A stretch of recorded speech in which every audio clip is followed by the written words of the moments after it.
All right, welcome back to another episode of the Black Bullion Show for goldandsilvertoday.com. Check that website out, everybody. All right, so it's November, Friday the 13th in 2020 of all years. What joy will be brought to us today? But in all seriousness, you know, as crazy as Friday the 13th might be in 2020, we had some really good moves so far in gold and silver prices today. Gold and silver seem to have some good luck. They popped above their near-term highs that their trading range established this week.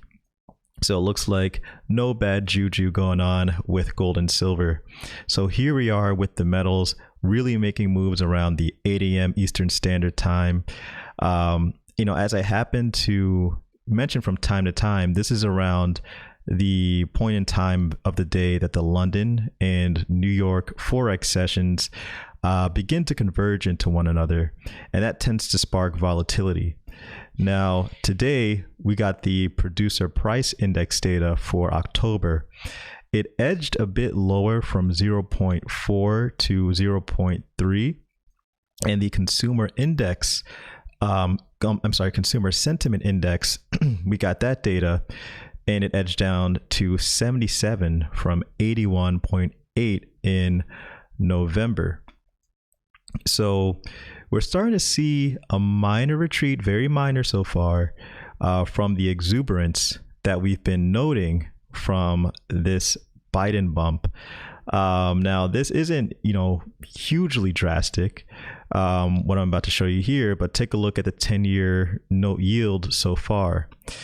The 10-year note yield, you know, has dropped back into the high 0.8s after having been in the 0.9s for some time, even in the high 0.9s for some time. So we've dropped back there. Not to say that it's, you know, a huge drop, but not to say that, you know, we're completely risk off. Because I mean, in the past couple of months, we've been way lower. But this is just pretty interesting to note. We're starting to see just some minor foot taking off the gas a little bit, though the foot is still on the gas for sure in a risk on environment.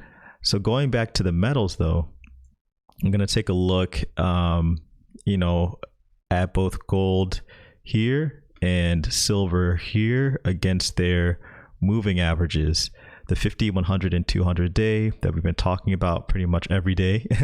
And gold's 50 and 100 day are essentially like, these guys, like, they're like kissing cousins at this point. You know, they're just a little more than $1 difference from one another. Now, we could have already seen a reaction to the crossing that could happen, you know, or that will obviously happen via Monday's huge drop in gold prices and silver prices. But the threat still looms that we could see another drop from their crossing.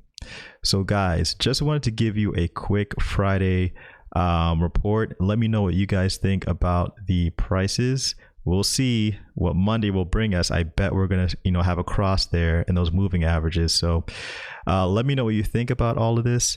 Thanks again for watching. Please hit the like button. Please subscribe if you're new.